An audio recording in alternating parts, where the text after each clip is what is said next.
నమస్కారం. ఈరోజు మనం ఒక అత్యంత ముఖ్యమైన విషయం గురించి మాట్లాడుకోబోతున్నాం.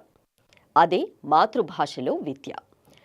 తాజా యునెస్కో 2025 వార్షిక నివేదికను విడుదల చేసింది.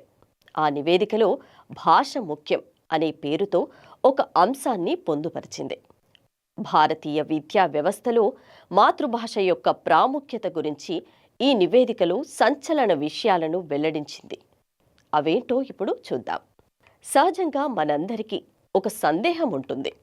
ఇంగ్లీష్ మీడియంలో చదివితేనే కదా సక్సెస్ అవుతాం, ఇంగ్లీష్లో చదివితేనే ఏదైనా సాధిస్తాము అని. కానీ యునెస్కో తాజాగా విడుదల చేసిన ఈ నివేదిక ఏం చెప్తుందో ఇప్పుడు తెలుసుకుందాం. పిల్లలు తాము ఇంట్లో మాట్లాడే భాషలోనే పాఠాలు వింటే సబ్జెక్టులను వేగంగా అర్థం చేసుకుంటారట. ఇది వారిలో సృజనాత్మకతను, ఆలోచనా శక్తిని పెంచుతోంది. భాషల వారధి కేవలం ఒకే భాష కాకుండా మాతృభాష పునాదిగా ఉంటూ ఇతర భాషలను నేర్చుకోవడం వల్ల పిల్లల భాషా నైపుణ్యం మరింత పెరుగుతుందని యునెస్కో ఆ నివేదికలో స్పష్టం చేసింది.